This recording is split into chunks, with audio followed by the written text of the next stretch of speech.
You're not surprised, are you? I'm a teenager. You have to have loud voice. I'm Te- 14. loud I and turned it on July 20th. loud and teenager go together. Is that what you're trying to say? Yes. Yes. No, that might be true. So does camp and junior boys. Now, I believe you that camp and loudness goes together. And junior boys. If you put it together, it all makes sense. The only reason why it's girls have loud voices is because they Yeah, 100. So you can compete. no, so we can yell at them because they are very annoying. Well, that Hey, is a good. I'm not that type of person. Blah, blah, blah, blah, blah, blah, blah, You're not what type of person? No, actually, I'm not as bad as some people in our school. Okay, let us resume our discussion of the moral argument. I have not heard this. The moral argument is if objective morality exists, God exists. Does anybody remember, who doesn't know, Anna, the definition of objective truth? Wait, oh yeah. Boom it out so everybody can hear it. Try and imitate me and be as loud as I am. Objective truth is when what you think can't change it. Correct. Make an objective truth claim. I don't care. Make an objective claim about your purse. My purse is brown. Objectively true. Give me a subjective truth claim about your purse. It's the best purse. There you go. It's the coolest ever, the best ever, whatever. A synonym for subjective truth is opinion. So when you claim that morality is objective, that means, what did you do, you goober? What are you laughing at? You threw a ball. Well, it's gone anyway now. Being annoying, and then I really did this. You were being annoying? Yes, bananas. Wait, So don't say this to my parents. when you say you were being annoying, you were being like you always are? Is that what you're trying to tell me? Because I can see that coming a mile away. I did not mean to make Oh, I'm killing me. Can I say this for my parents so then I don't have Oh, now I know what we do. Can I say this for my You parents? can do whatever you want with it, except don't chuck it at everybody. Ah! Or at least don't chuck it hard, chuck it gently. Okay, so if morality is objective, right and wrong can't be changed by how you think about them. Give you an example. I was chatting with my brothers this weekend. I got to go visit my sister in Ohio for a graduation party. My niece graduated from high school 6 weeks ago, and they just finally had the party. Because evidently when you have, what's that? Your sister lives in Ohio? Yep, she lives in Toledo, Ohio. Huh. My granddad lives in Ohio. Oh, My grandpa lives in Minnesota and Arizona. my brother-in-law is a big Ohio State fan, and he watches the Cleveland Indians. But the worst thing is he watches golf on TV. I mean, how is that not the worst thing in the world? Boring would be putting it mildly. Anyway, my brothers disagree with me about spiritual things. They are both convinced atheists. And so whenever I get a chance to talk to them about spiritual things, I take advantage of those opportunities. And we were having this very discussion. We talked, a little bit about abortion, but it kind of segued into, I said, I was making the case for objective morality, and they were saying, no, it's only because we were raised in Western culture. What I said was that the United States had an obligation to support Israel because Israel is a Western nation and treats its people a lot better than the nations surrounding it, which are primarily Muslim. And I said, Israel is not throwing homosexuals off the roofs of buildings, and some of those other nations are. And my brother Mike said, well, I said, Mike, would you like it if somebody chucked a friend of yours that was gay off the roof of a building just because they're homosexual? Now, backstory, my brother Mike has a daughter who is transgender, who says she's a man, a young man, I guess, because she, whichever, is going to Grinnell College. So I knew where to hit my brother. Now, you might say that's cheap, but come on. We're brothers, right? So you know the vulnerable points. I knew right where to push him. And he came back and said, well, I wouldn't like that done to me, but because I was raised in a Western culture. But you see the problem with that? Do you remember that we talked about two kinds of subjective morality? Does anybody remember what they were? Give me one of them. Nah, specific ones. Yeah, fire away. Oh, boom. Smack down. Good job. Whoa. So what was my brother trying to assert? What was he using on me?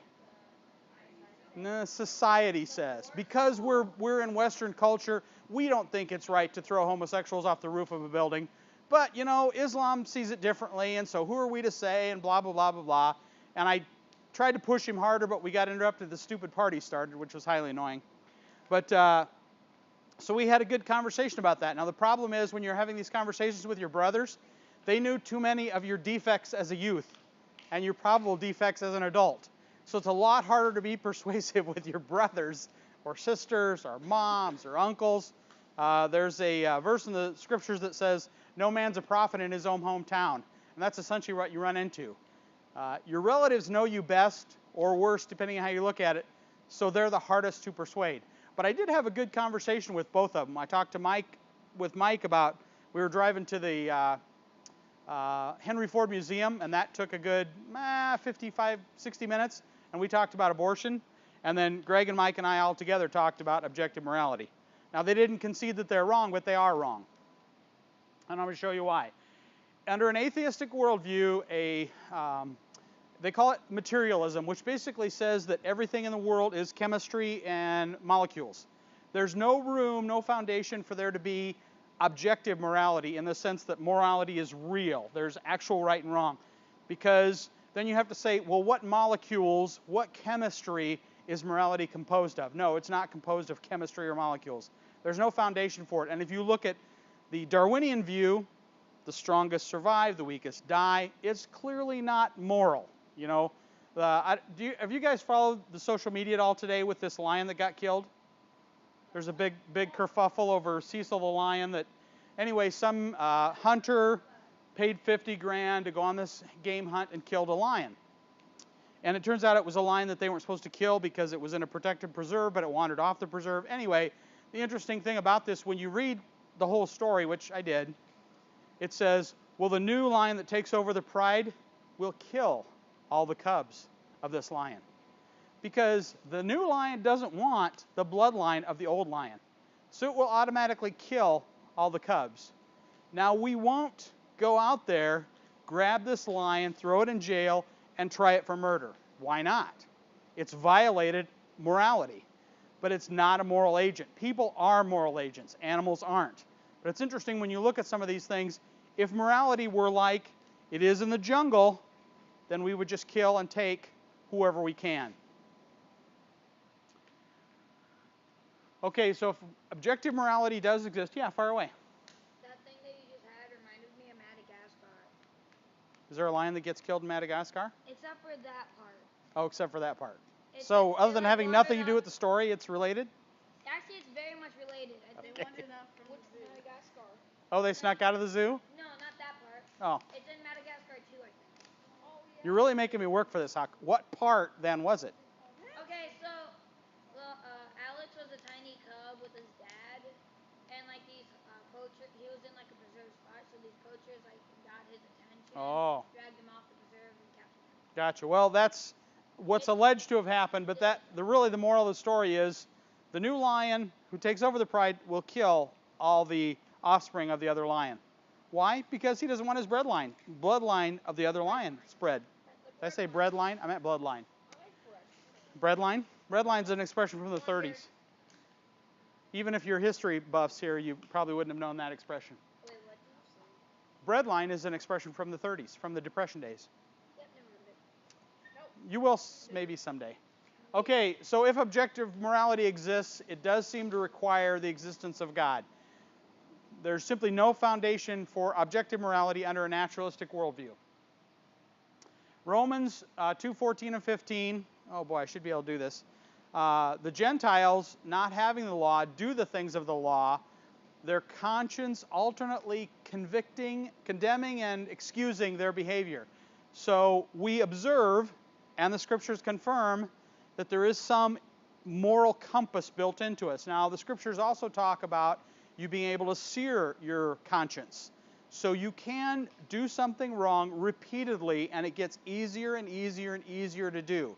You feel less convicted about it. And I'm not saying that will stop you from doing what's right and wrong, but you do have an innate knowledge of what's right and wrong. How you attain that, I don't know, but the scriptures confirm it, and you personally, you do know it. Oh, I guess it's right there. I didn't have to have it memorized. Okay, this is the view that morality is real, that if you go to do something wrong, it feels like you hit a brick wall. If you even think about stealing, you know that you shouldn't do it. In fact, we avoid even thinking about that stuff. It doesn't even normally cross our mind if you're 20 bucks short to take a 20 out of your buddy's wallet. You just automatically don't even think about that. The argument here is that morality is real. Just like running into a brick wall, sometimes you run into the brick wall of morality. Moral relativism or moral subjectivism says that things are determined by what I think, what I think I should do, what society says I should do. And the problem with that is there's no grounding for that. If morality is subjective, then the words right and wrong don't mean anything. Think of it like this. If I said, how far is it to Ohio? You'd say, well, that's far. It's a fairly long ways away. Now, if I said, how far is it to the moon? Well, that's far too. But of course, Ohio is 10 hours. The moon is 93 million miles. So while they're both far, you see, you're not putting those against any objective standard. You have to have, when you talk about right and wrong, you have to have something to measure it against in order to assess whether it's right or wrong. The very terms imply that there's a way to measure and ascribe a value to that conduct. As you pointed out, I'm sorry, you know what? I should get to know all the names, but I don't know your name. Help me out. Shannon. Okay. So you got to quiz me like next week. Go, Bruce, what's my name? And that'll help me, put me on the spot. Shannon. Okay. Moral relativism. I say morality. And this was popular in the 70s, which you guys are too young to know. If it feels good, do it. If it feels right to you, go ahead and do it. But here's the problem. What if what feels right to Mark and what feels right to me are in direct conflict with one another? What if it feels right to me to kill him and take his pickup truck? Should I do it? Well, no, don't do that. Oh, why not? If it feels good, I should do it. And it felt awesome having his pickup truck. Oh, except for you ran into Josh's. Did he tell you all about that? What? He crashed into his brother's truck. How rude is that, man? Man, I say mortality. Feels good, do it. You must have felt really good. Okay.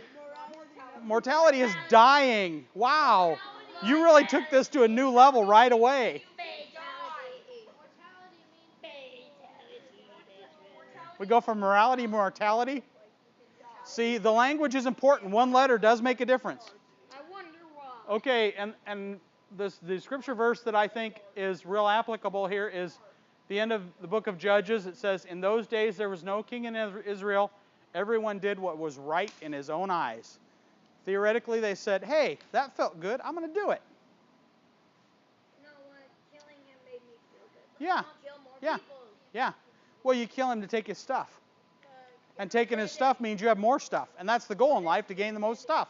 Whoever dies with the most stuff wins. Okay. Oh, maybe that's not a good thing to say here. Maybe I should. I'm being a little bit facetious there. Anyway.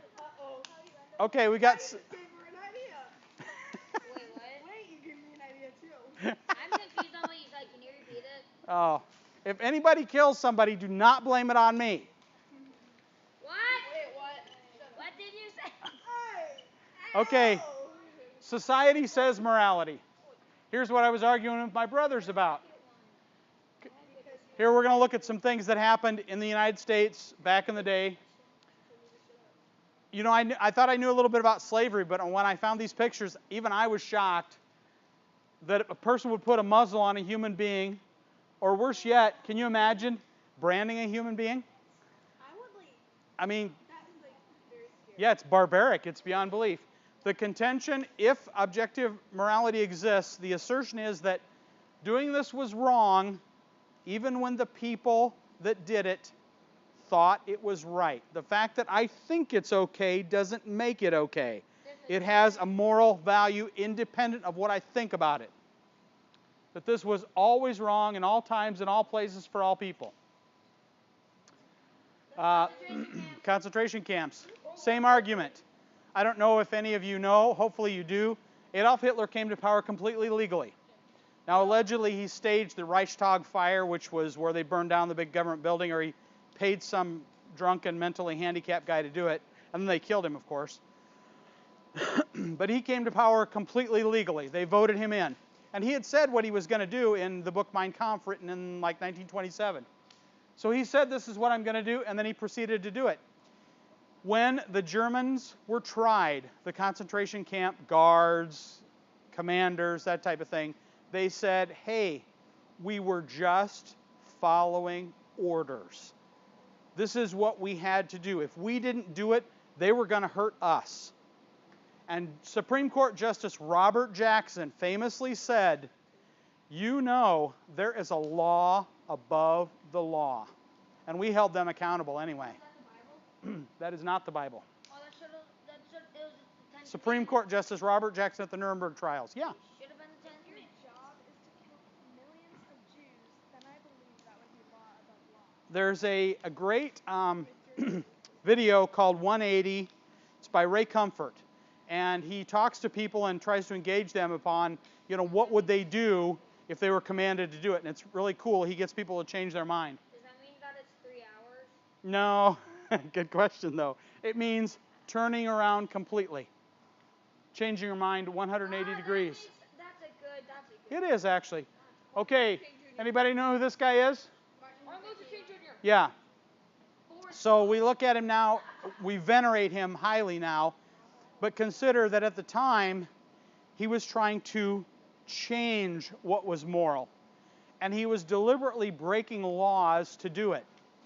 Now, if you think about this, if society says what's moral, then when it was, okay to have slaves, then it was moral, and then it became not moral. Now, if we voted tomorrow and we voted slavery back in, would it then become moral again? It would? Wait, no, I don't know. If you and I think it's right, does it become right? No. It's right or wrong, independent of what we think. So the consequence of society says morality is you can't ever have moral change. Because the very act of trying to have moral change, enact moral change, is asserting that what society currently says is moral is not, in fact, moral. And Martin Luther King did that, and he challenged it openly via breaking the law. Yeah. I have a good thing to add to your statement. So my dad was talking to me in the car, and we were passing by like a farm place. Uh-huh. And I think they were building a road near there. Yeah. And my dad was saying it's unfair that farmers they use a lot of their time to get their money so they can actually buy their acres. Uh-huh. And the government just takes their acre away, and just for the price of that acre, it's only that acre. Nothing's on say he's selling corn on that acre. Well, they're gonna take away that acre that they bought with their own money that they were making money off of, and now the government's gonna put it there and only buy it for what the acres cost. Well, that is bad. Well, it's a little more complicated than you're saying, but on the whole, I might be inclined to see it his way. Go dessert candy. Oh, I don't know. You reached a long way for that, I think. What do you think? We need a ruling from the judge. Erica, what do you think? Oh, no candy. Erica vetoed you. She's saying you stretched that way, way, way out of. But it wasn't really applicable to the topic at hand. You see what I mean? It's like if you'd said, hey, some vegetables are good. Equally relevant. Wait. Okay, anyway. No. Adding on to this. Okay, there are no appeals to the judge's decision. All decisions are final. No. Did you shush me? Who do you think you're talking to there, grasshopper? No, you won't. Anyways, let me finish my sentence. 30 seconds, go. Okay, so you guys are talking about moral. That's not nice. Moral. So then the government thinks that that's okay, so they think it's okay, so they put it there. So boom, that is moral. And it includes government, which you were just talking about. I deserve candy. 15 seconds. I think for that rant, you got to give him something, don't you? He might not be quiet if we don't give him something. I might have to do her more babbling. Okay, if morality is subjective, the words right and wrong have no meaning. Aren't I perfect for this, right? Because I'm like, whatever. Okay, here's the argument again. If objective moral values exist, God exists. Objective moral values do exist, therefore God exists. Okay, this was used by Is it actually Rene Descartes? Oh, I screwed up on I think therefore I am was Descartes, not Kant. C.S. Lewis, Chronicles of Narnia, anybody? C.S. Lewis wrote those books.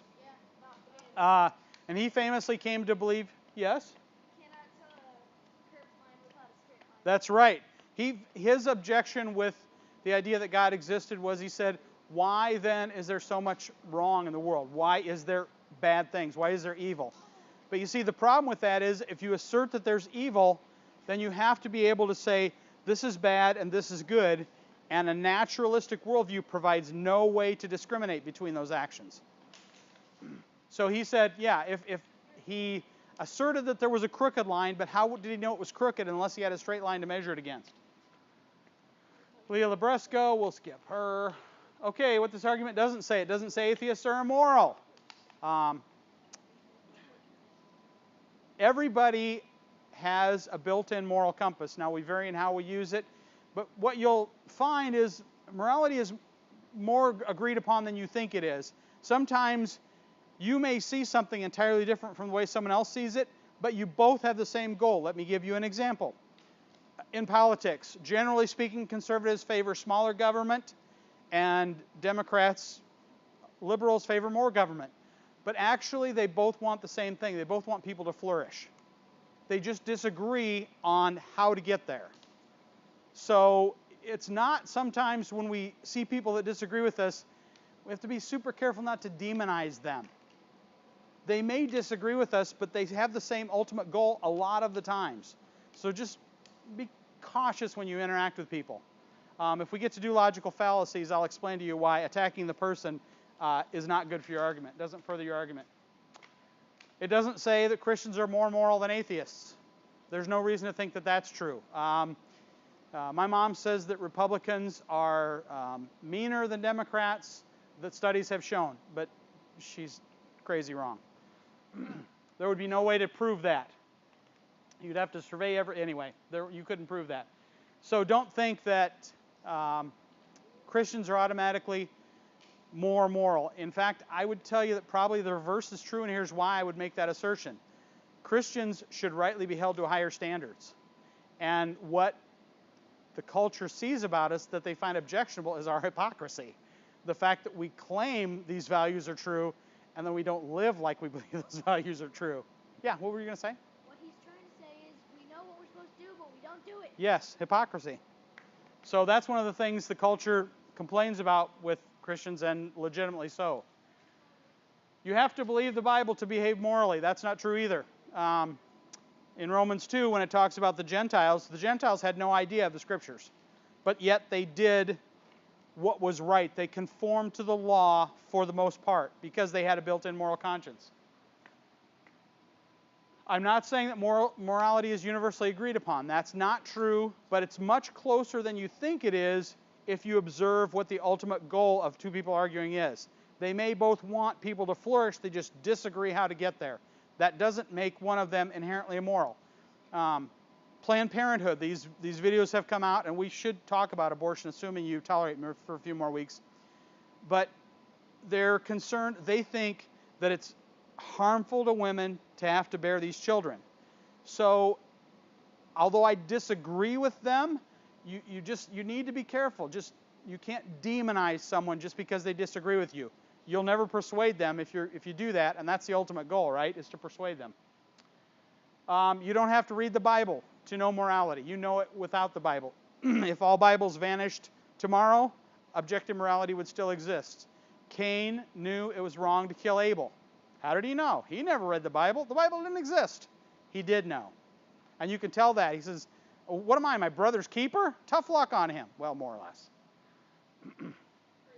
Yes? Can you expound on how you reconcile that statement with the thing with the crooked line and the straight line?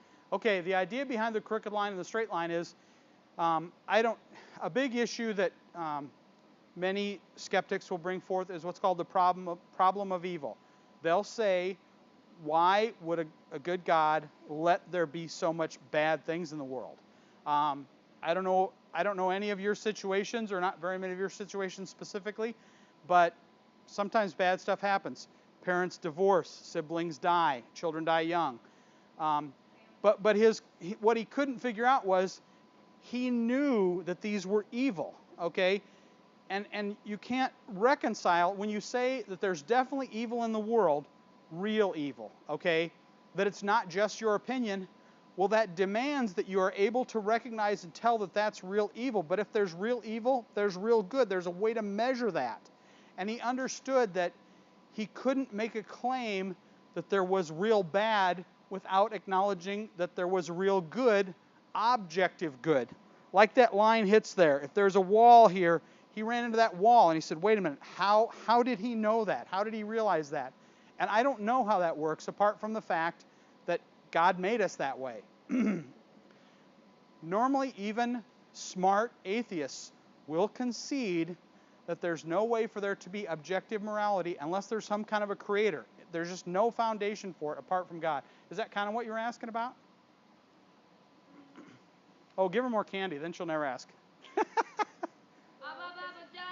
you said we can have morality without the Bible. Yeah, you can. Agree with, but what are you saying is the straight line? I'm not saying that you always know. There will sometimes be, you and I might have a moral disagreement. But the fact that we don't see things the same doesn't mean there is no truth. You and I are both recognizing and both asserting that our view is correct, and we both believe that it is objectively correct. So both of us, by the fact that we're arguing for our view, we're not saying, I'm not saying blue eyes are better than brown eyes. I'm saying this is, what? Oh, good grief. I'm saying this is objectively right or wrong. So the very fact that we engage in these, and the problem that you run into is that because we all know this and we take it so much for granted, we assert right and wrong all the time, not recognizing that if you don't have a foundation to build that on, if your worldview denies it, there's no way to make that claim. So my brothers are saying they'll make complaints about my actions or somebody else's actions, at the same time not conceding that their worldview gives them no leverage, because right and wrong doesn't have any meaning. So I don't know that you and I will always agree, or any of us would always agree about complicated situations. The important thing to remember is the fact that we don't 100% agree on these things doesn't mean there isn't truth there. Now, it may be pretty hard to get to the result, to get to the correct answer or an agreement on a moral issue. And you may never reach agreement. But we all know there is a moral truth there someplace. Now, as far as plumbing the depths of it, that gets into, do you remember talking about epistemology versus ontology? The moral argument really just says morality is out there as a feature of the universe. Just like gravity, you can't smell it, taste it, feel it, touch it. You see the results of it. And you know the results inside. You are able to apprehend with your brain. You think about stealing something off your teacher's desk when nobody's looking, and your brain automatically says, no, warning, danger, no, no, no. Where does that come from? There's no explanation for it. Because if you say, if I said a given society, well, take Islam, where it's acceptable to throw homosexuals off the roofs of buildings. Is it therefore right? Because see, here's the problem. If you say, as my brothers do, that this is cultural, so then if I move to Saudi Arabia, is it then okay for me to throw homosexuals off the roofs of buildings? Because I'm now in a different culture. Or say there's a state that has, the controversy of the age, and again, I don't know anybody's situation here, but say same-gender marriage. Let's say it's legal in a state and not legal in another state. Does it become moral when you hop over the line? Right? That doesn't change. Or abortion. Roe v. Wade took effect in 1973, which is the law that enabled abortion. But prior to that, in 1970, it was legal in the state of New York. So if you stand at the border or walk across the bridge, does the morality change? Seemingly not. It either is okay to have an abortion or it's not okay. But it's the same no matter where you're at. So the problem with my brother's point of view that it's cultural is, I could say, if I go live in that culture and embrace that, can I chuck homosexuals off the roofs of buildings too? Yes. And will they not protest? And I'm going to tell you right now, you know what they're going to say? No. They're going to say no. And I'm going to say, well, wait a minute. You said it's cultural. No, it's not cultural. So there are moral dilemmas. And the moral argument doesn't say there won't be moral dilemmas, moral quandaries, moral disagreements. But we all recognize that there's a moral truth there. Yeah. It is not, you're right, you're correct that it is not cultural. I think that it is more of a personal view. Think about what you're saying. That's called I say morality. But for the people that are throwing homosexuals off the roofs, they think that that's okay, so that's their own view. They do think that it's okay, or presumably they wouldn't do it unless they thought it was okay. My contention is that what they think about it doesn't matter. It isn't okay whether they think it's okay or not, because it's objective and not subjective. So their thoughts can't make it right. And I'm just telling you that the scriptures are, I shouldn't say this out loud, to this argument, the scriptures are not, they don't make any difference. Everybody has this built into them, no matter what, whether you've ever read a Bible, don't believe in the Bible, it doesn't matter. And you can tell that all of our political discourse, consider this, nobody argues for a law except that they're making a case that it's the right thing to do. So we all know that objective morality exists, but if you push people, initially they don't want to say that. Why don't they want to say it? Because in this day and age, it's not polite to say, hey, Western society is a better cultural system than Islam. Nobody wants to hear that. And they say, so you can't say that. Well, it's just true. Truth is annoying in that it's true whether you like it or not. And fun. And fun? Truth is fun. Well, But- depending on what side you're on. No, it doesn't matter what side you're on. It's still fun. I mean, you may not like it, but the fact that you don't like it doesn't make it less fun. Wait, so if you're saying that I killed somebody and I have to tell the truth, that's fun. I killed somebody yesterday. I'm sorry to admit this. Well, it's true. It's That true. was fun. You may not find it that That humorous. was fun saying that. Okay, the argument asserts that morality is transcendent. That is, morality is above, beyond, and outside of any of us. We can't change it with what we think. We can't change it with how we vote. It's just right or wrong. And again, not always easy to tell, although I would say the huge majority of the moral dilemmas you face, we all know what the right answer is. There's a difference between knowing the right answer and wanting to do what we know the right thing is. There's a famous line in a movie. You guys ever seen Scent of a Woman? Hopefully none of you have.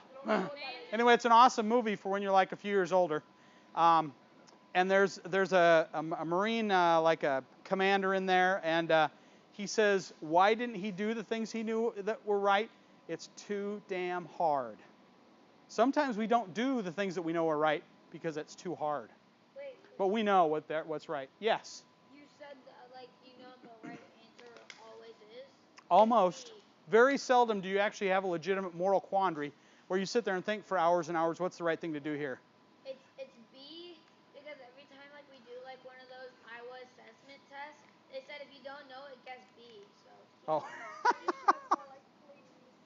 If I have at least 60%. Well, if I have to take Iowa tests of basic skills, or what are they currently called? Iowa assessment tests. But you can't. I think I like ITDS because it'll come out as. I'm gonna be in algebra this year. So Well, congratulations, I think. I okay. could do geometry if I wanted. Okay, on topic, remember there, Junior? It is. No, not related at all. Math. Math, objective morality, not related, except peripherally. Transcendent moral law requires a transcendent moral law giver. Moral argument objections. People will say morality is subjective, or not is subjective. Hold their feet to the fire. Like my brother. I mean, I use the example of throwing homosexuals off the roofs because he has a daughter who says she's a son. So I knew that'd be a hot button issue with him. Everybody has a hot button issue.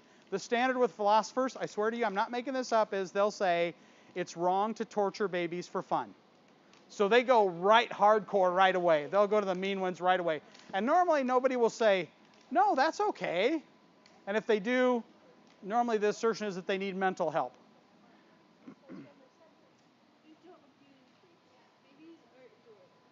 People don't agree on morality. True, but yeah, go ahead. Time to do? Time to wrap it up? Okay, next week, historicity of the Gospels. I'm going to make the argument that the Gospels were written early, that they are in fact eyewitness accounts, so that there's no reason our New Testament isn't trustworthy. Yes? Oh, week after. Yeah, I know. No small group. Yeah, thanks. Good job remembering, because I'll undoubtedly be here at 7:15. Go, where is everybody? I have to leave now. All right. Clash dismissed. Candy. Can I